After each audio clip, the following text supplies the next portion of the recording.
ಮಸ್ಕಿ ತಾಲೂಕಿನ ಮುದಗಲ್ ಪೊಲೀಸ್ ಠಾಣೆಯಲ್ಲಿ ರಾಘವೇಂದ್ರ ಸೇರಿ 14 ಜನರ ಆರೋಪಿಗಳ ವಿರುದ್ಧ ಪ್ರಕರಣ ದಾಖಲಿಸಿದರು. ಆರೋಪಿಗಳ ಬಂಧನಕ್ಕೆ ಪೊಲೀಸರು ಮೀನಮೇಷ ಎಣಿಸದೆ ಕೂಡಲೇ ಬಂಧನ ಮಾಡಬೇಕು ಎಂದು ಎಸ್ಪಿ ಅವರಿಗೆ ಈಶ್ವರ್ ಜಾಧವ್ ವಕೀಲ್ ಒತ್ತಾಯಿಸಿದರು.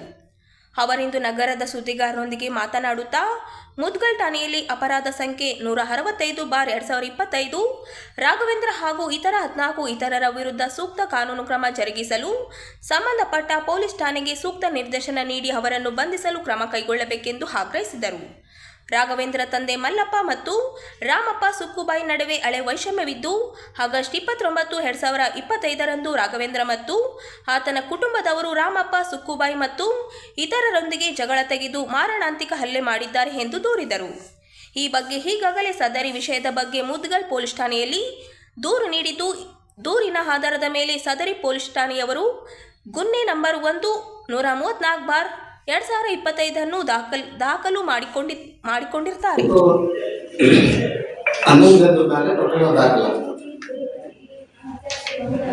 ಇದು ಇಂಡಕ್ಷನ್ ಏನಂತಂದ್ರೆ, ಈ ರಾಮಪ್ಪ ಎನ್ನುವ ವ್ಯಕ್ತಿಗೂ ಮತ್ತು ಅದೇ ಊರಿನ ಮಲ್ಲಪ್ಪ ಎನ್ನುವ ವ್ಯಕ್ತಿಗೂ ಎರಡು ಕುಟುಂಬದ ನಡುವೆ ಈ ದಿನಾಂಕ 29/8/2025 ಪ್ರಕರಣ ದಾಖಲಾಗ್ತವೆ. ಎರಡು ಪ್ರಕರಣಗಳು ಕೇಸ್ ಆ್ಯಂಡ್ ಕೌಂಟರ್ ಕೇಸ್ ದಾಖಲಾಗ್ತವೆ.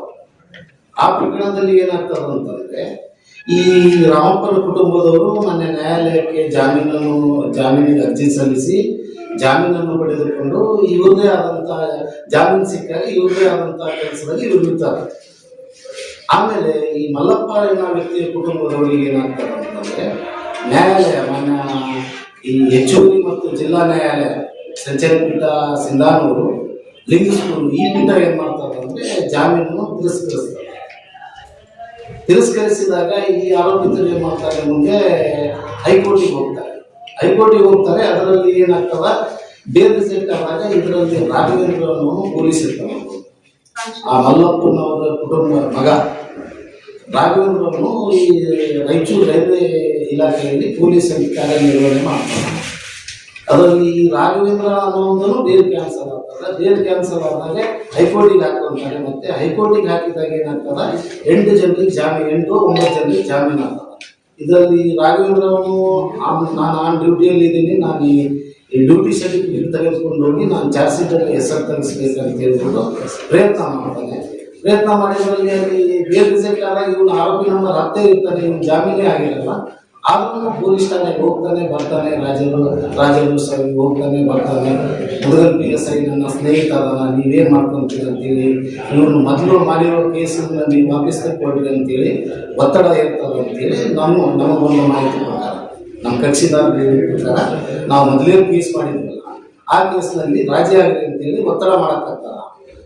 ಪೊಲೀಸರು PSI ಏನದನ, ವೆಂಕಟೇಶ್ PSI ಅಂತೇಳಿ ಮುದಗಲ್ಲು, ಅವನು ನನ್ನ ಸ್ನೇಹಿತ ಅದನ, ನನ್ನ ಬಾಲ್ಯ ಸ್ನೇಹಿತ, ನನ್ನ ಕ್ಲಾಸ್ ಬಂದು ನಾನು ಹೇಳಿದಂಗೆ ಕೇಳ್ತಾನ ಅಂತ ಹೇಳ್ಬಿಟ್ಟು ಅವನು ಬೇಲಾಗದೆ ಆರೋಪಿ ಸ್ಥಳದಾಗಿದ್ರು. ಪೊಲೀಸ್ ಠಾಣೆಗೆ ಹೋಗಿ PSI ಜೊತೆ ಮಾತಾಡಿ ಮತ್ತೆ ದಿನಾಂಕ 11/11/2025 ಏನಾಗ್ತದೆ, 25ರಂದು ಈ ರಾಮಪ್ಪ ಅನ್ನೋರ ಮೇಲೆ ಮತ್ತೊಂದು 2ನೇ ಪ್ರಕರಣ ದಾಖಲೆ ಮಾಡ್ತಾರೆ.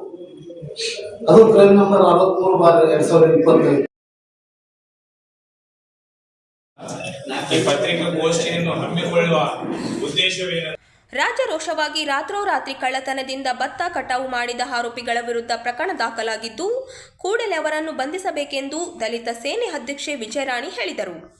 ಅವರಿಂದು ನಗರದ ಸುದ್ದಿಗಾರರೊಂದಿಗೆ ಮಾತನಾಡಿ, ನಗರದ ಪತ್ರಿಕಾ ಭವನದಲ್ಲಿ ಸುದ್ದಿಗೋಷ್ಠಿಯಲ್ಲಿ ಮಾತನಾಡಿ, ದೇವದುರ್ಗ ತಾಲೂಕಿನ ಜಗಟಗಲ್ ಸೀಮದಲ್ಲಿರುವ ಒಟ್ಟು 15 ಎಕರೆ 37 ಗುಂಟೆಗಳ ಕೃಷಿಯಲ್ಲಿ ಸಿರುವಾರ ತಾಲೂಕಿನ ಮಾಡಿಗಿರಿ ಕ್ಯಾಂಪಿನ ನಿವಾಸಿ ರಾಜಗೋಪಾಲ್ ರಾವ್ ಹಾಗೂ ಅವರ ಸಂಬಂಧಿಕರಾದ ಆಂಧ್ರ ಪ್ರದೇಶದ ಗುಡಿವಾಡ ತಾಲೂಕಿನ ಸಿರಿವೆಲ್ಲಪುರದ ಮಟೂರು ಶೇಷಾದ್ರಿ ಅಕ್ರಮ ಪ್ರವೇಶ, ಬೆಳಕಳವು ಮಾಡಿ ಜಮೀನು ಮಾಲೀಕರಾದ ಬಸಮ್ಮ ಗಂಡ ಬಸವರಾಜ ಅವರಿಗೆ ಜೀವ ಬೆದರಿಕೆಯನ್ನು ಹಾಕಿದ್ದಾರೆ ಎಂದು ದೂರು ಪ್ರಕಾರ ಸರ್ವೆ ನಂಬರ್ 84/2.84/3 ಹಾಗೂ 84/2ರ 7 ಎಕರೆ ಸೇರಿ ಅನೇಕ ಭಾಗಗಳನ್ನು ರಾಜಗೋಪಾಲ್ ರಾವ್ ಮತ್ತು ಶೇಷಾದ್ರಿ ಕಾನೂನುಬದ್ಧವಾಗಿ ಖರೀದಿ ಮಾಡಿಕೊಂಡಿದ್ದು, ಕಳೆದ ವರ್ಷ ದೇವದುರ್ಗ ಉಪ ನೋಂದಣಿ ಕಚೇರಿಯಲ್ಲಿ ಅಗ್ರಿಮೆಂಟ್ ನೋಂದಾಯಿಸಲಾಗಿದ್ದರೂ ಮೊಟಿಷನ್ ಸಮಯದಲ್ಲಿ ರಾಚಪ್ಪ ಎಂಬಾತನು ಅರಿಕೆರ ನಾಡ ಕಚೇರಿಯಲ್ಲಿ ತಕರಾರು ದಾಖಲಿಸಿದ್ದರಿಂದ ದಾಖಲೆಗಳು ತಾತ್ಕಾಲಿಕವಾಗಿ ನಿಲ್ಲಿಸಲ್ಪಟ್ಟಿವೆ. ಚಿತ್ರದುರ್ಗ ತಾಲೂಕಿನ ಗಬ್ಬೂರು ಗ್ರಾಮದ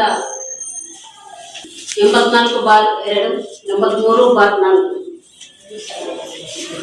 83/3 ಈ ಒಂದು ಹೊಲದಲ್ಲಿನ ಏನು ಬೆಳೆ ಕಟಾವು ಮಾಡತಕ್ಕಂಥ ವ್ಯವಸ್ಥೆಯಲ್ಲಿ ಬಸಮ್ಮ ಮತ್ತು ರಾಚಮ್ಮ ಅಂತಕ್ಕಂಥ ಮಹಿಳೆಯರಿಗೆ ಜೀವ ಬೆದರಿಕೆ ಇದೆ.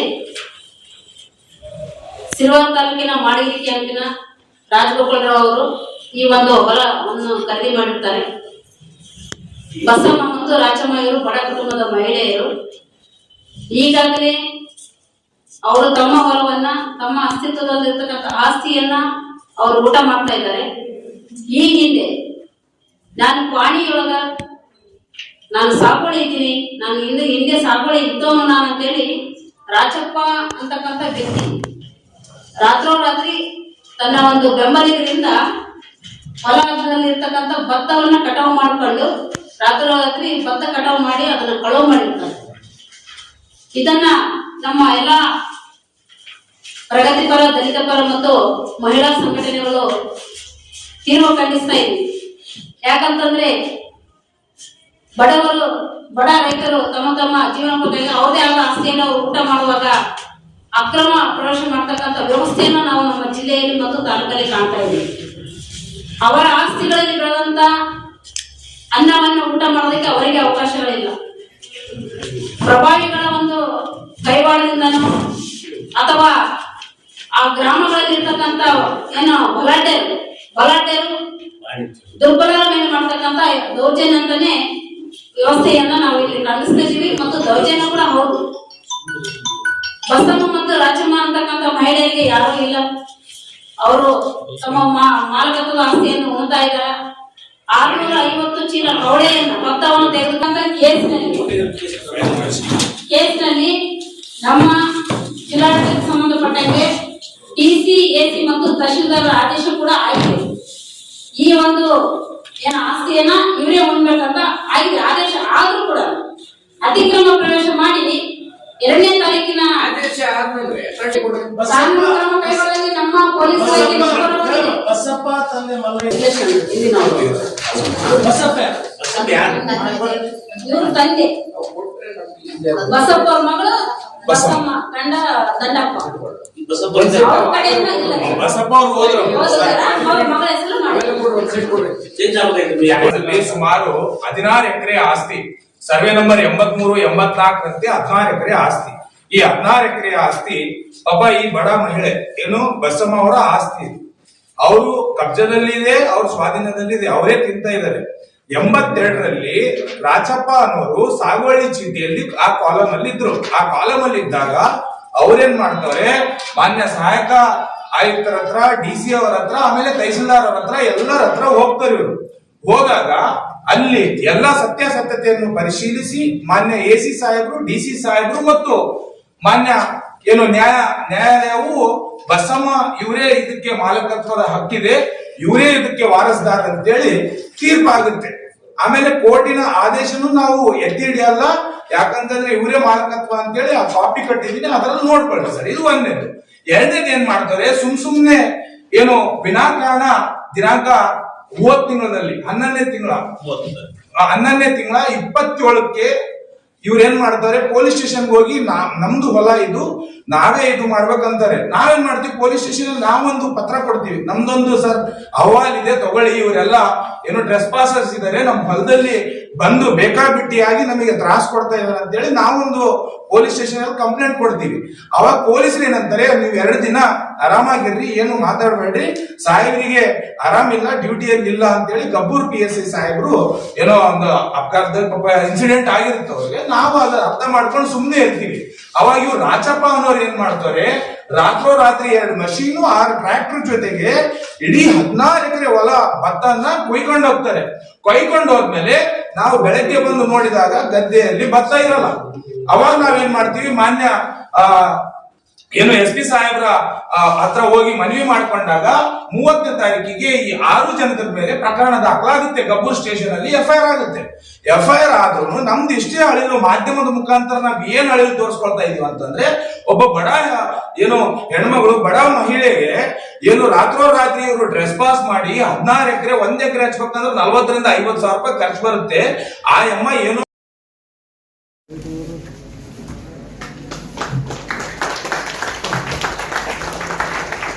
ಅಂತರ್ಜಾಲ ಕುಸಿತದಿಂದ ಎದುರಾಗಿರುವ ಸಮಸ್ಯೆ ನೀಗಿಸಿ ನೀರಿನ ಗುಣಮಟ್ಟ ನಿವಾರಣೆ ಹಾಗೂ ಸದ್ಬಳಕೆ ಕೃಷಿ ಇಂಜಿನಿಯರಿಂಗ್ ವಿದ್ಯಾರ್ಥಿಗಳು ಹೆಚ್ಚಿನ ಹೊತ್ತು ನೀಡಬೇಕಾದ ಅನಿವಾರ್ಯತೆ ಇದೆ ಎಂದು ಕೃಷಿ ವಿಜ್ಞಾನ ವಿಶ್ವವಿದ್ಯಾಲಯದ ಕುಲಪತಿ ಡಾಕ್ಟರ್ ಎಂ ಹನುಮಂತಪ್ಪ ಹೇಳಿದರು. ಅವರಿಂದು ಕೇಂದ್ರ ಅಂತರ್ಜಾಲ ಮಂಡಳಿ ಹಾಗೂ ಕೃಷಿ ಇಂಜಿನಿಯರಿಂಗ್ ಮಹಾವಿದ್ಯಾಲಯ ಸೇರಿ ವಿವಿಧ ಸಂಘಟನೆಗಳ ಸಹಯೋಗದಲ್ಲಿ ಆಯೋಜಿಸಲಾಗಿದ್ದ ಅಂತರ್ಜಾಲ ನಿವಾರಣೆ ಕುರಿತು 1 ದಿನ ಕಾರ್ಯಾಗಾರ ಉದ್ಘಾಟಿಸಿ ಮಾತನಾಡಿದರು. ಅಂತರ್ಜಾಲ ನೀರಿನ ಲಭ್ಯತೆ, ನೀರಿನ ಮಾರ್ಗಗಳು ಹಾಗೂ ಗುಣಮಟ್ಟದ ಕುರಿತು ಮರುಪೂರ್ಣ ಕುರಿತು ಅರಿತುಕೊಳ್ಳಬೇಕಾದ ಅವಶ್ಯಕವಾಗಿದೆ. ಭವಿಷ್ಯದಲ್ಲಿ ನೀರಿನ ಅಭಾವ ಎದುರಾಗುವ ಸಾಧ್ಯತೆಗಳಿರುವುದರಿಂದ ಮರುಬಳಕೆ ಲಭ್ಯತೆ ಮಾಹಿತಿಯನ್ನು ಪಡೆಯಬೇಕಿದೆ. ಭವಿಷ್ಯದ ಎಚ್ಚರಿಕೆಯನ್ನು ಇಂದಿನಿಂದಲೇ ಯೋಚಿಸಬೇಕಾದ ಅವಶ್ಯಕತೆ ಇದೆ. ಕೃಷಿ ಹಾಗೂ ನೀರಿನ ಬಳಕೆಯ ಕುರಿತಾದ ಮ್ಯಾಪಿಂಗ್ ಮೂಲಕ ಇಂಜಿನಿಯರಿಂಗ್ ವಿದ್ಯಾರ್ಥಿಗಳ ವಿಶೇಷ ಒತ್ತು ನೀಡಬೇಕಾದ ಅಗತ್ಯವಿದೆ ಎಂದರು.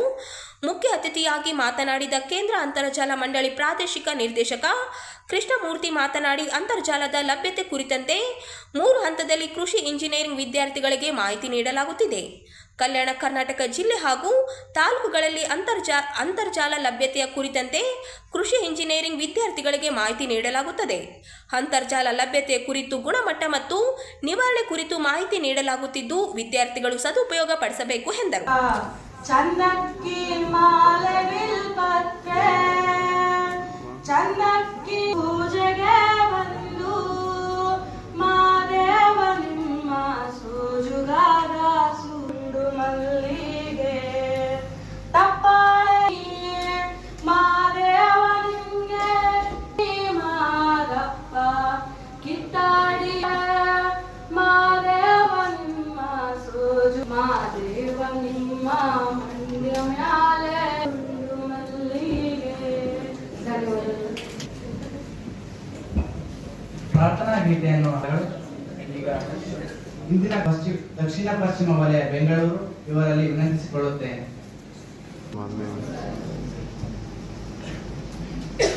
Students, dear colleagues and friends, page to propose the formal welcome to our of the training program. This training Groundwater Policy is a scientific organization. Our INGOD has conducted this program very efficiently, particularly with respect to the groundwater. Water is a very, very important aspect to everyone, living beings, either plants or animals or human beings, everyone. So water is nearly 77% of water is very much required by everyone.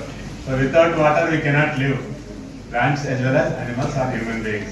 So water is a very important, as already very clearly mentioned by the Krishnamurti and Devendra Raju and also Arun and also our INGOD. So the importance of water they are very clearly mentioned. So we have plenty of water. India is concerned. We have a 3 ಕಡೆ ನೀರಿದ್ದು ಒಂದೇ ಕಡೆ ಭೂಮಿ ಇದೆ. So everywhere we have water, but we are unable to make use that water particularly. So water is required by the irrigation, urban as well as rural population. Nearly 85% of the rural population is required by the irrigation water. So nearly 66% of water available we are going to use for the irrigation purpose, for the agriculture, particularly agriculture we need. So production. India is the biggest country. We have a thick population. We need more and more water. When we are childhood, we don't have any underground exploitation of water. During that time, we are only utilized for the surface irrigation, surface water available that we are touched. When we are by 7th or 8th standard, started the borewells for drinking purpose, not for irrigation purpose. So when they started borewells and then lift irrigation, all these things, exploitation of groundwater. So groundwater starts exploitation exploited, over exploitation. Certain places already over exploited irrigation, especially polar regions. They are exploited water from underground from 1,000 feet. For certain area, we may get the water 80 feet, 100 feet, 300 feet, 1,000 feet. So if like that, we are increasing the over exploitation from deeper layer, which has lot of problems with respect to the pollution is concerned. It is unsafe for the drinking water. So as is mentioned, we have to use the water retreatment, and we have to reuse the water, reuse and also we have to infiltrate whatever the rains. So we are not getting the rains frequently. Sometimes we are excess rain, sometimes we are droughts.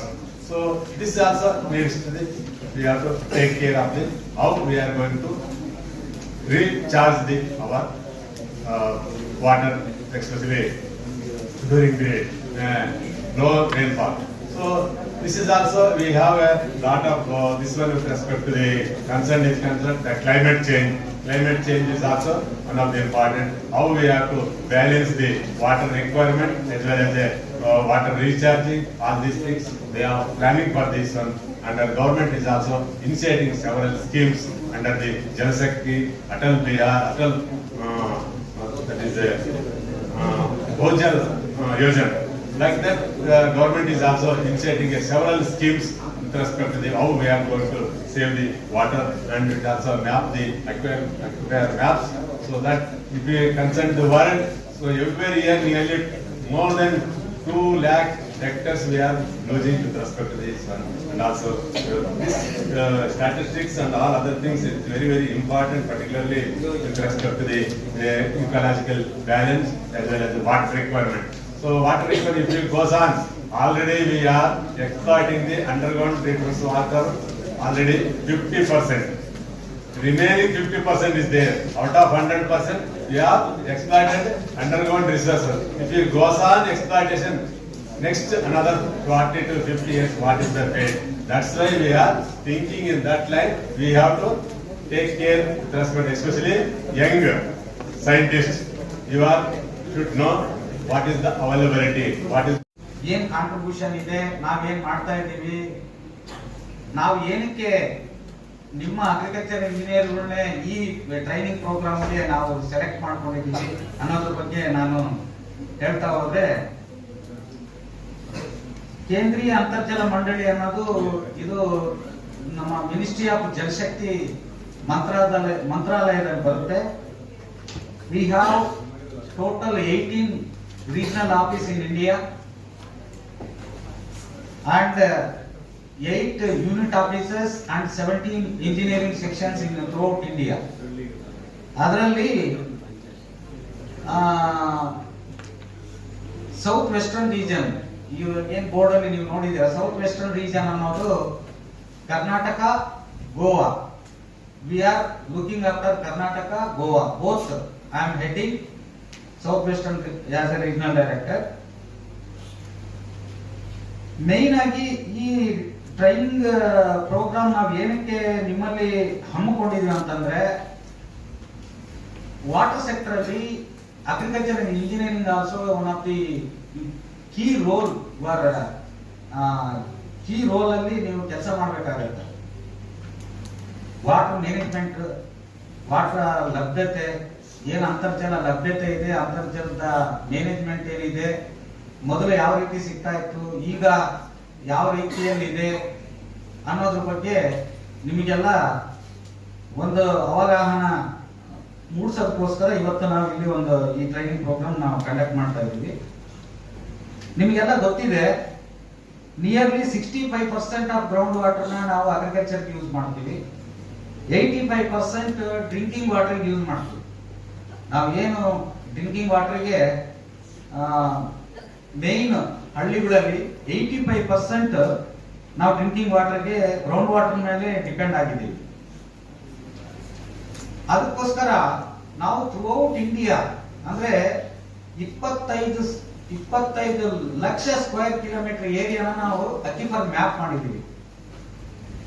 ಅದರಲ್ಲಿ Karnataka 1,91,000 square kilometre ಏನಿದೆಯೋ ಅದರಲ್ಲಿ ನಾವು entire Karnataka other than hilly area 21,000 square kilometre ಏನ್ hilly area ಬಿಟ್ಬಿಟ್ಟು ಎಲ್ಲಾ district ಅಲ್ಲಿ district level taluk level aquifer mapping ಅನ್ನ ನಾವು 2012ರಿಂದ 2023 ಮಾಡಿದ್ವಿ.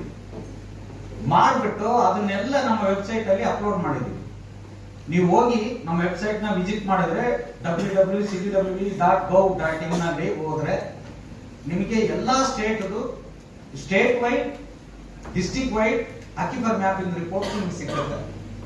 ಅದರಲ್ಲಿ ವಾಟರ್ ಕ್ವಾಲಿಟಿ, ವಾಟರ್ ಕ್ವಾಂಟಿಟಿ, ಆಮೇಲೆ ತಾಲೂಕಲ್ಲಿ ಯಾವ್ಯಾವ ಬ್ಲಾಕ್ಸ್ ಇದೆ, ಡಿಸ್ಟಿಕ್ ಅಲ್ಲಿ ಏನೇನ್ ಬ್ಲಾಕ್ಸ್ ಇದೆ. ಬ್ಲಾಕ್ಸ್ ಅಂದ್ರೆ ನಾವು ಜನರಲ್ ಆಗಿ ಮೊದಲು ಬ್ಲಾಕ್ ಗ್ರೇ ಆತರ ಎಲ್ಲ ಮಾಡ್ತಾ ಇದ್ರು. ಬಟ್ ಈಗ ರೀಸೆಂಟ್ ಆಗಿ ನಾವು ಅದಕ್ಕೊಂದು ಸೈಂಟಿಫಿಕ್ ಇದು ಕೊಟ್ಬಿಟ್ಟು safe zone, semi critical, critical and OE ಈ ತರ ಕ್ಯಾಟಗರೈಸ್ ಮಾಡಿದ್ರು ಥ್ರೂಔಟ್ ಇಂಡಿಯಾ. ಆ ಕ್ಯಾಟಗರೈಸ್ ಮಾಡಿರೋದ್ರಲ್ಲಿ ವಾಟ್ ಈಸ್ ಸೇಫ್ ಸೇಫ್ ಅಂತ ಹೆಂಗ್ ಕ್ಯಾಟಗರೈಸ್ ಮಾಡ್ತೀವಿ, what is semi critical, what is critical and what is OE, ಅದನ್ನ ಯಾವ ರೀತಿ ಕ್ಯಾಟಗರೈಸ್ ಮಾಡಿದೀವಿ ಅಂದ್ರೆ, ಈಗ ಏನು ನಾವು ಮಳೆ ಬಂದು ರೀಚಾರ್ಜ್ ಆಗುತ್ತೆ, ಭೂಮಿ ಒಳಗೆ ರೀಚಾರ್ಜ್ ಆಗಿ ಅಂತರ್ಜಲವಾಗಿ ಮಾರ್ಪಾಟ ಆಗುತ್ತೆ, ಅದರಲ್ಲಿ ನಾವು ಎಕ್ಸ್ಟ್ರಾಕ್ಷನ್ ಏನಿದೆ ಅದು 70% ವರೆಗೂ ಮಾತ್ರ ಮಾಡಿದ್ರೆ ಅದು ಸೇಫ್. ಇನ್ನೊಂದು 30% ನೀವು ಬ್ಯಾಲೆನ್ಸ್ ಇಟ್ಕೊಂಡ್ರೆ ಅದು ಸೇಫ್.